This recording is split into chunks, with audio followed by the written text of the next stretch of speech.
Welcome to A Celtic State of Mind. I'm John Dykes, and tonight we look back on the historic takeover of 1994. Fergus McCann's takeover was the culmination of years of mismanagement of a parsimonious Celtic board who would do almost anything to hold on to what they believed was their family's right. We're going to look back on Celtic's demise from centenary double winners to domestic also-rans, and we'll do that by digging into the radio archives where we have long lost interviews with the likes of Billy McNeill, Terry Cassidy, Fergus McCann, Liam Brady and Lou Macari, as well as other hapless members of the Celtic board. After such a historic double-winning campaign in the centenary season, Celtic once again failed to strengthen the side. Billy McNeill was able to bring in two goalkeepers in Ian Andrews and Alan Rough, and predictably the season was a disappointment. Third place in the league, but we did reach the Scottish Cup final. As we prepared for the 1989 Scottish Cup final against Rangers, who were going for a treble, Celtic fans believed that prodigal son Maurice Johnston had returned to the only club he wanted to play for. Mo had actually been paraded wearing a Celtic top the day before Billy McNeill's men were due to play their final league match of the season at Love Street. Celtic fans went to Love Street wearing the new away kit with Johnston 9 on the back. He attended the 1-0 win and even travelled with Celtic's official party to the cup final at Hampden. Then the unthinkable happened. Right, here's the news with Ryan Cooper. Maurice Johnston is set to sign for Celtic tomorrow afternoon for £1 million. It's understood that talks have been taking place for some time and that Johnston arrived in Glasgow tonight to finalise the deal, which will rank as the transfer coup of the Scottish season. As I say, there was other offers, but as I say, there's only one team I want to play for, and that's Celtic. When you last lived in Glasgow, it has to be said, you had your problems off the field. What makes you think that will change now? As I say, I'm getting married soon. I've got a baby daughter. I'm going to be living outside the city. I'm 26 years old now, and there's only one thing I want to concentrate on, and that's playing for Celtic Football Club. So Bill, I know that, I was involved in writing Mo's book, and I have to say I was taken by surprise by the whole transfer, but I heard you describe it as the shock of the decade. Is that the way you have read it? Yes, most certainly. I think it is the shock of the decade. However, I'm very pleased for Maurice. Mo Johnston won't be coming back to play in the Premier Division. His agent, Bill McMurdo's, confirming the deal to transfer Mo back from France to Celtic is off. Well, the French club Nantes have issued a statement today to say that Maurice Johnston will remain a non-player until the end of his contract next season. What's your understanding of the reason behind Nantes' decision? It's not entirely non-decision. It was a situation that arose where there were contractual and personal problems which were proved to be insurmountable. Rangers have pulled off the biggest signing sensation of their history, clinching a £1.5 million deal to bring Scottish international striker and ex-Celtic player Maurice Johnston to Ibrox. Johnston will be the first Roman Catholic assured of a first-team place for Rangers. I'm absolutely thrilled. My admiration for Graham Souness is tremendous. I've came to a really big club, possibly one of the biggest in Europe. Obviously we can maybe go all the way in Europe, hopefully. I'm just delighted to be joining the club. Out in Lark Hall at the Supporters Club, the news that a Catholic had signed on at Ibrox did not go down well. Bill Swiftwood's turning his grade now. Signing that man like that. He crossed the Celtic after part in the Scottish Cup final a couple of years ago with Celtic. So why should he sign with Rangers? I'll not be back here. I think it's rubbish, I know. Take Mark Paul. 90% I'll not go back and see him. So wee man up in the bar, that wee statue of the Downsman. He's got a tear in his eye today. As far as I'm concerned, it's terrible. I'm heartbroken, I'm shattered. Can't believe it. You see the state I'm in just now, I just can't believe it. Okay, he's a good football player, but I don't want to see him in a blue jersey. The motto stands for "Are you ready?" and that's what it's for. It's for blue noses, it's not for Catholics. I don't agree with signing a Catholic. I've nothing against him, by the way, but keep it a blue team and they're going a lot better. Over at Celtic Park, the news from Ibrox was greeted with dismay. Devastated. Absolutely devastated. Totally out of question. What do you think of Johnston now? There's got no time for the man. I don't like him anymore. I don't know how he could play for Rangers. It's all over here at Parkhead. Rangers have beaten Celtic by 1-0, and the move gets ahead of the Rats rivals in the championship race. A grim-faced Billy McNeill walking up the tunnel alongside, would you believe, Mo Johnston. Well, what an irony in that this is perhaps and looked upon by the managers and the players quite often as the important Old Firm game of the season. I think it is always the most important. It's the one that's played at the turn of the year. Celtic now 6 points behind. I wouldn't be foolish enough to write them off, but I think you've got a very, very long odds Celtic for the championship now.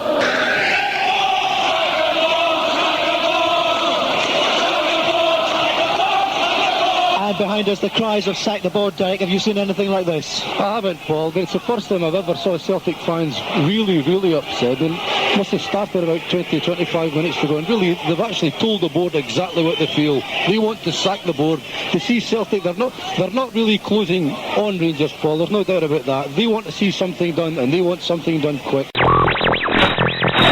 Rangers, it's not just betrayal of Celtic. They know it effectively is the championship this afternoon. I've seen some bad Celtic performances at Ibrox over the last 2 seasons, Ken, but this one beats a lot. This is as bad a performance as I've seen from the Celtic side for a long number of years. And I think, obviously, Billy McNeill is aware that his side haven't been good enough to challenge for the championship this season. If he had any doubts, then they've been well reinforced here today, and he must make changes before the start of next season.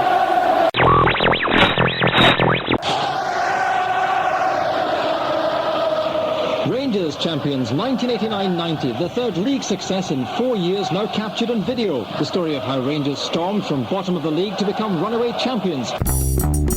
If Celtic fans felt a deep sense of betrayal following Johnston's defection to Ibrox, the Rangers faithful were heartbroken and shattered that their club had the audacity to sign a Roman Catholic. Their misgivings were quickly forgotten as Johnston scored the then Old Firm winner for Rangers at Ibrox on the 4th of November 1989. This set the mood for Celtic as his new side stormed their way to their second league title in a row. Although Billy McNeill led Celtic to their third Scottish Cup final in a row in 1989-90, we were beaten by Aberdeen in yet another trophyless season. Meanwhile, the club were in crisis behind the scenes, with a stadium requiring huge investment to meet the Taylor Report recommendations, no European football and no trophies in the cabinet.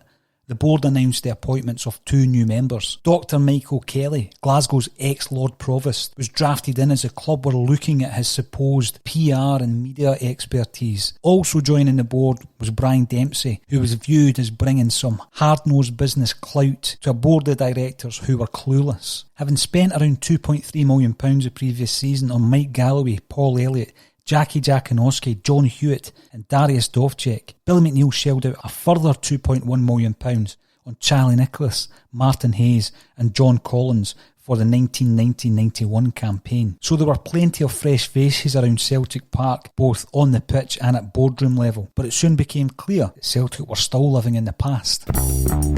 The Celtic board wasted no time in sweeping a disastrous campaign under the green carpet by announcing the appointment of 2 new directors to help oversee the Parkhead dynasty. Dr. Michael Kelly finally takes up the post which has been hinted at for several years, taking charge of marketing the Celtic brand name to raise much-needed cash. And also on the board is building tycoon Brian Dempsey, who's being hotly tipped as the next Parkhead Supremo after a suitable settling-in period. I've been Celtic's biggest critic in recent years. I make no apology for that. I think the directors have run up the white flag now and admitted that they couldn't raise the money necessary to take Celtic into the next century. And I think they've chosen very well here. It's nice to be able to say something positive about Celtic. 20 years ago tonight, they were in Milan preparing for a European Cup final. And since then, it really has been downhill all the way. And it's great to see this happening. I think they've chosen 2 very good men here. I know both Brian Dempsey and Michael Kelly, and I think they will turn Celtic around. Charlie Nicholas returned to Parkhead after a 7-year spell in what the faithful will deem the wilderness of Arsenal and Aberdeen. The 29-year-old international striker signed a 4-year contract after a £450,000 fee had been agreed with Aberdeen.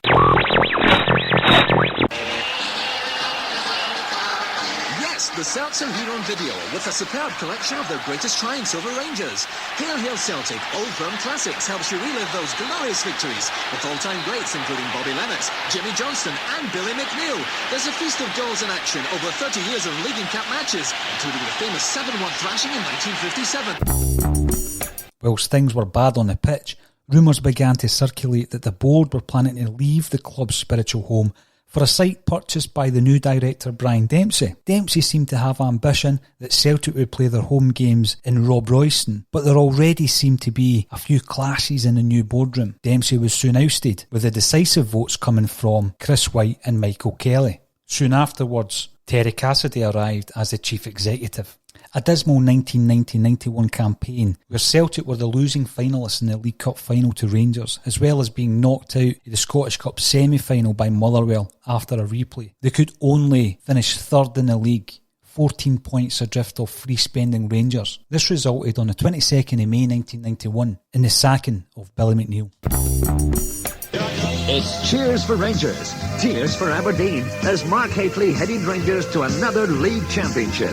Tomorrow in the Sunday Mail, we tell the story of the long journey that took the Ibrox men to the top of the league. The vital game, the vital players. We tell the inside story of Rangers' triumph. Plus, will Billy McNeill go? We give you the latest on the story that rocked Parkhead. Don't miss tomorrow's Sunday Mail. 22nd of May, 5 o'clock, Clyde News from Ken Mitchell. Billy McNeill says he's devastated to be leaving Parkhead after being sacked as manager of Celtic. The news was broken to him officially by the club board at a lengthy closed-door meeting after months of speculation. And coming in this morning, I felt that what happened was inevitable. And my mind went back to how good it's been for me, to the high points as against the low points. Celtic supporters were growing increasingly frustrated with the running of their club, and the Save Our Celts movement began to highlight their manifesto through the pages of the Not the View fanzine. 4 men were interviewed to replace Billy McNeill in the Celtic Park hot seat: Frank Stapleton, Ivan Golak, Tommy Craig and Liam Brady. When a new man was announced, it was the rookie manager Liam Brady who took over from Caesar. More money was shelled out, with £3 million being spent on Tony Cascarino, Gary Gillespie and Tony Mowbray. The results were nothing short of abysmal. Going out in the 4th round of the Skol Cup to Airdrie, humiliated in the 2nd round of the UEFA Cup, a defeat in the semi-final of the Scottish Cup to Rangers, and just 3rd in the league, left Celtic fans convinced that the board had appointed a dud.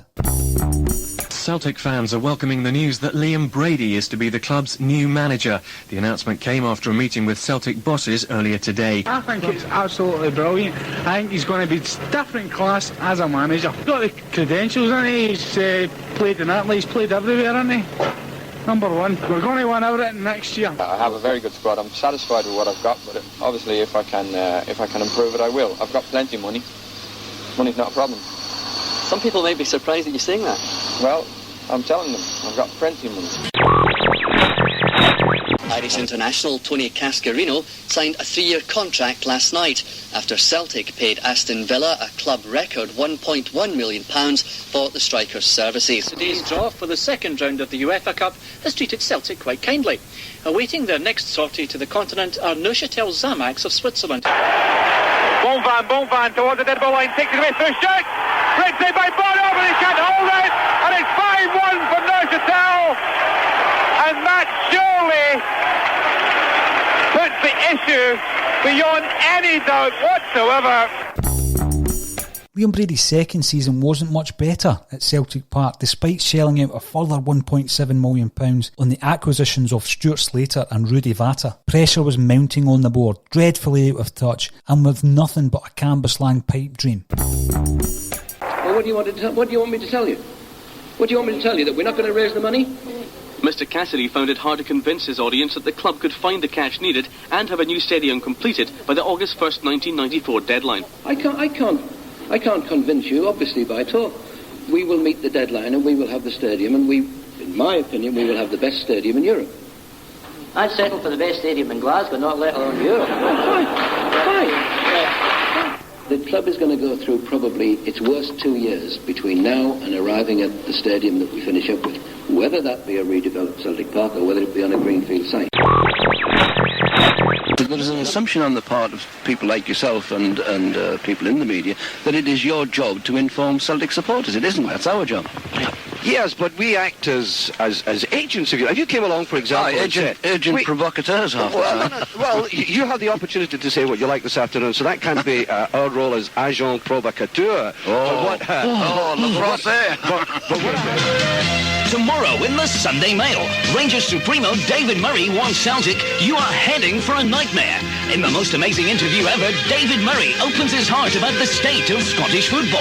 It's a must. Don't miss tomorrow's Sunday Mail. It's Scotland screaming, the Sunday Mail.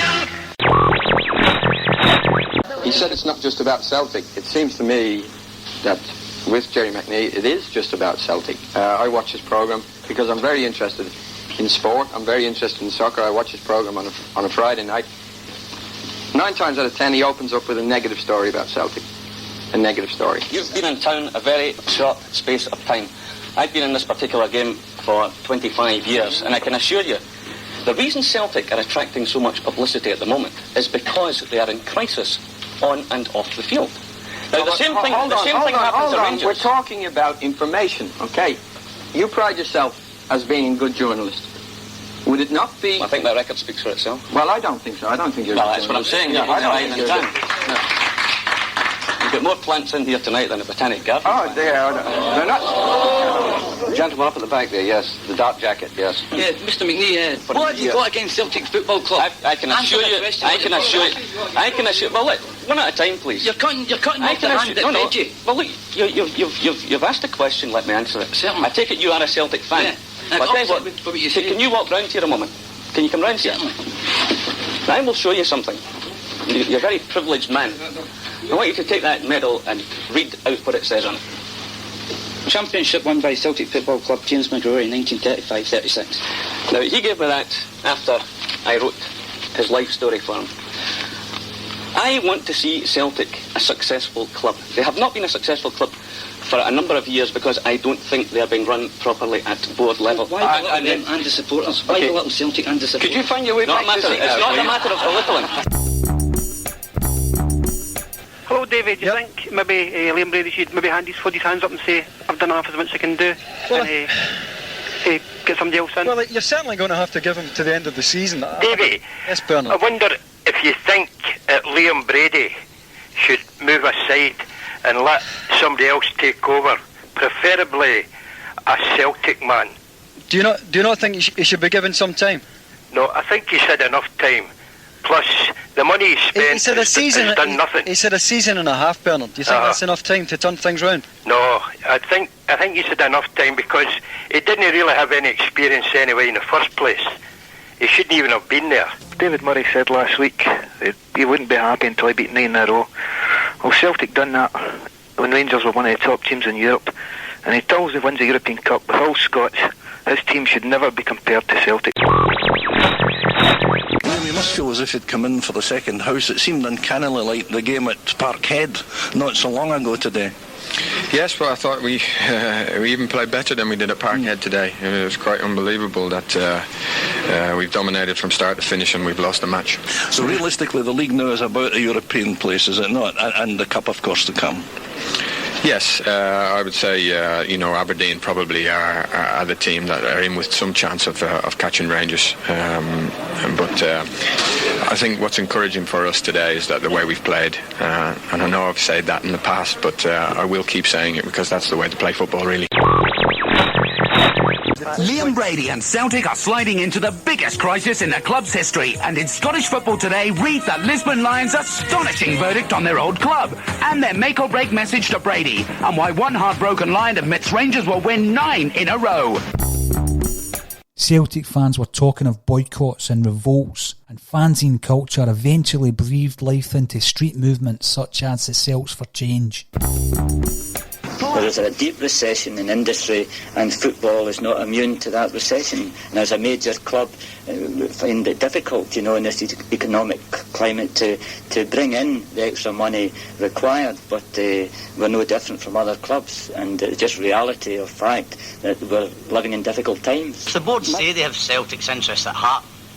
Why are they not prepared to put people who have money onto the board to help out with the obvious financial problems that we see? Well, Kevin, can I bring you in? Have you actually been offered any substantial sums of money, either by groups or individuals? I haven't been offered any money from any source, but what I would say is that if anyone is really interested in the welfare of Celtic Football Club, let them come and see me. The gentleman in the yellow jersey here, yes. The bottom line is you can blow hot air all night, no gives any answers. The bottom line is you can't do anything for Celtic. You should step aside and let folk in that are willing to invest in Celtic and take the club forward. You can't do it. Step aside and let folk in that can do it. Yeah, well, exactly. I'd like to just get back to what Michael was saying earlier on about reminding us about the 50s and 60s, which brings us to mind that Celtic fans are always resting on their laurels. We've got to be reminded we've won the European Cup, which proves that they don't even think about the future. We're supposed to be reminded of the past all the time. Fair enough, won a European Cup, but what about the next 10 years? Well, I would hope we could do that again, and that's the success we're looking for. How do you not just dip in your own pockets for a change? When you're talking about other folk getting money and that, what have you ever put into Celtic yourself? Because I bet you've took plenty out of it. Gentlemen, away up the back with the spectacles. Hold on a minute, gentlemen. Let answer the question then. Well, okay, what have you put into the club? Are you talking about straight financial terms? Right, what have you ever put into Celtic? If I owned my own PR company, I would certainly do for nothing for Celtic. Because I love it, Celtic. How do you know, Dave? Okay, let him answer the question then. I certainly am not rich like the individuals that have been discussed today, and I don't have the millions to put into Celtic. And I make no bones about that, and I don't pretend otherwise. Very quickly, Kevin. I think you can't give more than your life. That's all you can give for Celtic Football Club. Matt, right in the middle here, yes? Michael goes on about Celtic being a family club. What kind of family is it when you can't buy shares in your own family? Point there, yes. Gentleman here, yeah. The black sweater. Archie, it all boils down to one thing. Unfortunately, I hate to say it, but the only way we will get rid of the board is the Rangers way. 2000 gate. That is the only way it's going to happen. Well, you're a very loyal support, Davy Provan. You've already mentioned that tonight. Yeah, I just don't think it'll happen. Celtic haven't won the championship for nearly 5 years.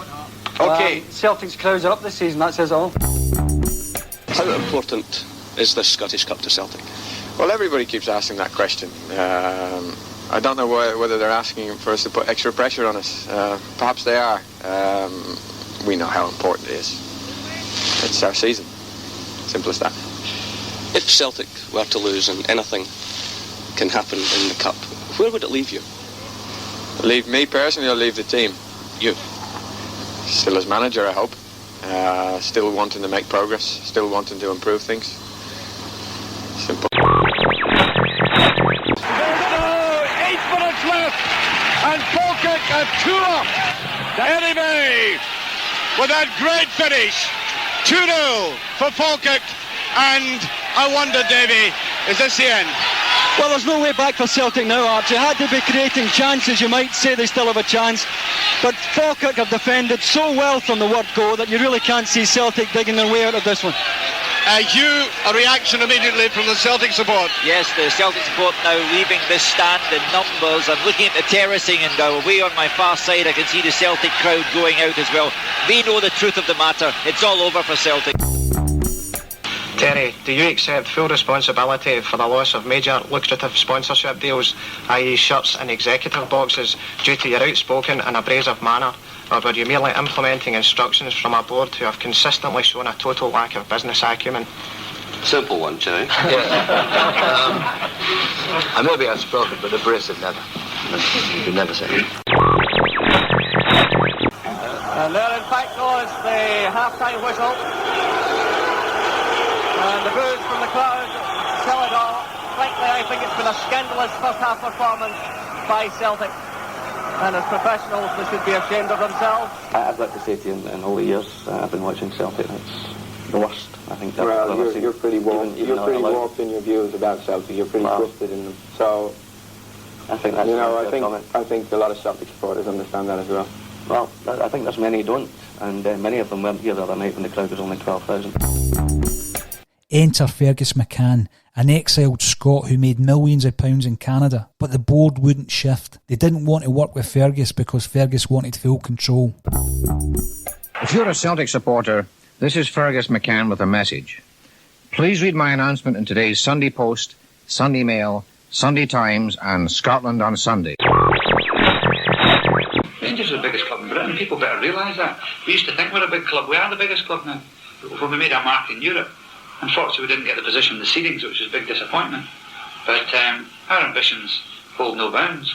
We've said it for years. We've nearly spent all the money in the ground, and more money will become available. This will be a regular feature at Rangers. Our ambition is to go all the way. Hello, Mr. McCann. Hi, Finbar, how are you? Right, I'd like to ask you, are you a Celtic man through and through, and why won't you work with Michael Kelly, who is a Celtic man through and through? Well, I'm a Celtic man. I suppose since I've been a child, I've been a Celtic supporter, and I've been a member of the Celtic Supporters Club in the past, and Cry, and before I went to Canada. As far as dealing with Michael Kelly is concerned, I've tried very hard to deal with him. In fact, I tried to deal with the board before he appeared on the board. I believe, answered all the supposed concerns that they have. Is the money there? The money is there. Are these the right people? Well, he came to me in Montreal and said, "You're the right person, Fergus," so I'm here. Frank McGuinness from Dalry. Frank, you're through to Mr. McCann. Hello, Mr. McCann. Frank, how are you? I like you, and I support you 100%. I just wonder what you can do if the board maintain their present position of not discussing business with you. What can you and the rest of us do? All right, Frank, thanks. Well, what the board have to decide individually and as a group, as they seem to have a voting trust to protect each other, they've got to decide what is the best thing for Celtic Football Club. And if this is not the best plan, they're going to have something better. Otherwise, they're going to face people like you and face maybe an empty park every time they show up on a Saturday. That's the decision that has to be made. Celtic has to go forward because it's gone down so far. There has to be a recovery operation. There has to be a rebuilding operation. And I don't think that anyone's being fooled. You don't have to be a Philadelphia lawyer or a chartered accountant to read a balance sheet that looks as bad as Celtic's right now. You look at Celtic as a whole, and the board is looking at a strategy that they've had. They've been criticised on this programme from time to time about saying that they'll come up with a pronouncement, and they haven't yet. The final pronouncement about Campbell's lying. But you have to admit, I mean, they're not dishonourable people as far as I'm concerned. They seemingly have a long-term strategy. I don't see those strategies right now. I see a desperation move to sell a player for half price just to keep the bank at bay. I see an empty end of the park on Wednesday night, an outrageous situation. I see a balance sheet with no money in it. I see a park to be rebuilt or replaced. And I see 5 years of disastrous results both on and off the field. Having failed to even reach a final in over 2 seasons, Liam Brady and his assistant Joe Jordan left the club. Into the hot seat skipped Lou Macari. Liam Brady's own story, and it's only in your Sunday Mail. Why he quit Celtic, the pressure and pain of defeat, the Parkhead story from the inside, his plans for the future. It's the football scoop that will have every fan talking. Liam Brady on Liam Brady, and it's only in your Sunday Mail. It's nothing screaming, the Sunday Mail. I have allowed, I didn't speak to anyone yesterday, I've allowed the dust to settle, and I've done my job today, and I am resigning now. I'll follow Liam Brady. He brought me here. I was his choice, and I think it's only right that the principle of it being that I will resign as well. Anyone wishing to help Celtic should put forward their proposals to us privately and in confidence so that they can be considered seriously. The Board of Directors will respond to any such approach. That is the statement. There will be a further statement after the meeting. No questions will be answered at this time. Michael, can you comment and suggestions about Lou Macari being approached as manager? When are you going to resign? That's what we want to know. Why don't you just come here tomorrow? It's no matter of no coming here, it's a matter of coming here. Be here. Let them know you're here. But don't go into the game. Keep your money in your pocket. And now get them out. Well, we're here. You're here. Big Santa board. Santa board. Without him, Celtic are nothing. We're disappearing. He's only hope. We need money, we need changes, and he's our only hope. Lou Macari's taken up his new job as Celtic's manager, saying it's the high point of his career. It's been 20 years since he left Parkhead, playing his last game against Rangers, who his side is due to face on Saturday. It was an easy decision to make. The only problem was I was at a good club in England, a successful club, and you tend to get attached to football teams if you feel comfortable with them, and obviously I felt comfortable at Stoke. But the lure of obviously coming back to Celtic when I started, at the end of the day, was too much for me. With Fergus McCann still waiting in the wings with his own plan, the team fell to pieces and the crowd finally reached breaking point during the New Year's Day game in 1994 with Celtic 3-0 down against Rangers. The takeover was imminent.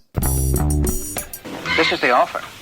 There is no way in the world... They do not like the fact, though, that you want control. That's the point. And I will not put a nickel into that club with that board of directors in control. There's no way, would you? I feel very sad for the fans tonight. I feel very strongly for them. Did you feel your fight's over? Well, I hope it's going to, I think if this goes down tonight, it really has to be the supporters who decide. That's all you can say. There's no more that we can do. And now we've got supporters on the field. There was an attack on John Brown. John Brown was attacked by a supporter at Maxwell. Maxwell was attacked, and I think there are supporters being taken off the pitch in the most dramatic circumstances. As Celtic are 3 down now. Well, I did say to you, Davey, I thought Rangers would score again in this game. Yeah, Celtic are now chasing the game desperately. Chasing the game desperately, Archie, as fans trying to voice their opinion here. And Celtic look so bad at the back, it's an absolute embarrassment to Lou Macari. Well, I have to describe the most astonishing scenes happening in the Celtic stand now. The police are trying to remove supporters, and the game goes on, and everybody in the stand around me is now looking down at the centre stand as supporters have been feuding with each other. The board remain sitting to my left, quite impassive. I'll tell you something, Archie. In fact, some of them looking as impassive as Mount Rushmore, if you can imagine that scene, a very stony-looking board. I'll tell you something, Archie. I've played in many an Old Firm game, but this is a powder keg here. You just got the feeling something bad's going to happen. There are fights now in front of us in the stand. The police have to become involved here, Archie. There's a riot going on down here in the front stand. Missiles being thrown at the director's box, and the police have to step in and do something here. Well, this is tragic. The game's going on, by the way, but all we're seeing in front of us is Celtic supporters fighting with each other. The police have moved in at long last, as Davey suggested. This should have happened. I don't mean these ugly scenes. But this should have happened at Falkirk when Celtic were knocked out of the cup in Falkirk. Well, that's right, Archie. After Berwick, they ripped the place apart. This has been waiting to happen, Archie. Celtic fans at last starting to get behind their teams, concentrating now on what is going on in the park. But as you said, this has been simmering below the surface for a long time. And today, seeing their side 3-0 down to Rangers is just the straw that has broken the camel's back. What we're seeing in front of us is the story of Celtic, a club riven, a board of directors unhappy with each other, a board of directors who do not enjoy the support of all of their following, and now supporter falling out with supporter. The result, whatever it is at the end of the day, will have serious ramifications for Celtic, for Lou Macari. He knew what he was coming into, but I don't think that even Lou Macari believed for one moment it was as bad as this.